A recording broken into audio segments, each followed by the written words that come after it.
Hello, I am R.E. Burden. Welcome to my show, R.E. Burden Presents Deep Dives into the Divine Design. Today's topic, Day 5, the Day of Fish and Fowl. Foreshadowing the day of the Messiah's second coming. Okay, let's dive straight into something truly awe-inspiring. The act of creation itself. Hmm. And today, we're really narrowing our focus onto one specific day, Day 5. Right. And what's so fascinating, I think, is how these details from the very beginning, the creation story, Yeah. how they might actually, echo forwards, how they could foreshadow events much later on. Exactly. We've got some really interesting source material here, thanks to our listener. It explores Day 5, the creation of fish and fowl, Mhm. and draws this really intriguing line to the anticipated second coming of Yashua the Messiah. Yeah, and these sources, they use specific language Mhm. of the Almighty Creator, Yashua the Messiah, terms that students of these texts will really connect with. Absolutely. So our mission today really is to unpack that connection Mhm. between life bursting forth in the water and the air and Right. this prophesied return.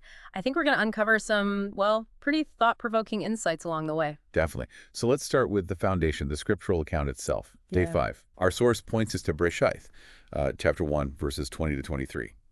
This is where the Almighty Creator commands the waters Uh-huh. to basically teem with living creatures, and for the air, the sky, to be filled with flying creatures. Wow. Yeah, that paints a really vibrant picture. Just life exploding, Yeah, it does, and it mentions specifically great sea creatures and every living creature that moves in the Yep. waters, Right, the swarming life. and every winged flying creature. Mm-hmm. And it adds this detail, Mm-hmm.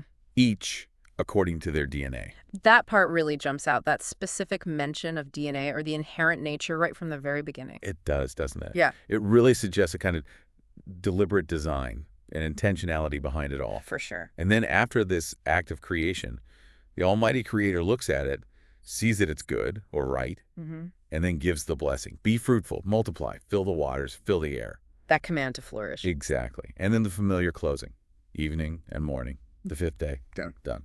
Now, the source material brings up a really interesting reflection here, linking it back to Day 2. Ah, yes. Day 2 was about setting up the environment, wasn't it? Hmm. The separation of waters, creating the expanse, the air. Precisely. The source calls them almost like conduits or channels for sound, air, and water. Okay, I see where this is going. And then, boom, Day 5 arrives, and these very spaces are filled with creatures that can make sounds and hear sounds. So the stage was set on Day 2, and the performers, the sound makers, arrived on Day 5. That's a neat way to think about it. Yeah, it's like the infrastructure for communication maybe was laid down first. And the source even gets into the physics a bit, sound waves, light waves, how the brain interprets vibrations. Right, adding that sensory richness. It wasn't just visual, it was suddenly auditory, too. A world filled with sound. Hmm.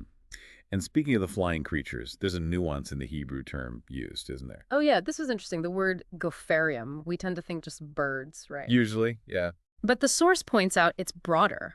It can include things we might consider, ritually unclean, like bats, perhaps, not just birds. So the category of flying creature was maybe more diverse, more encompassing than we might initially assume. Exactly. It widens the scope of life that took to the air on that day. Creatures that move, maybe vocalize. Interesting. Okay, so we have this picture of Day 5, teeming waters, skies full of diverse flying creatures, the introduction of sound. Right. Now, how do we bridge this to the new creation concept, to the second coming? Well, the source really leans into this idea of Day 5 of the old creation, foreshadowing Day 5 of the new creation. And that Day 5 is the second coming of the Messiah. That's the connection being made, yeah. The source quotes directly, referencing Yashua, who said, "If I go, I will come again, and so it will be." Okay, so that sets the stage, the promise of return. And then it brings in scripture to flesh out what that return looks like.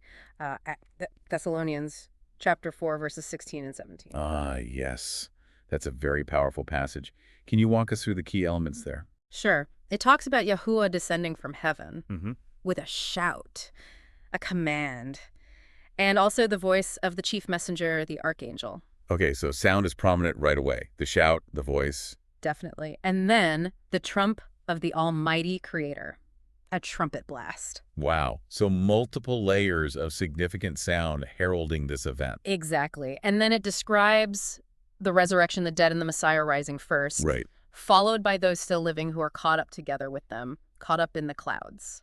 To meet Yahuwah in the air, that final meeting point. Yes. So you see the parallels. Yeah. Day 5, old creation. Creatures filling the air, making sounds. Day 5, new creation.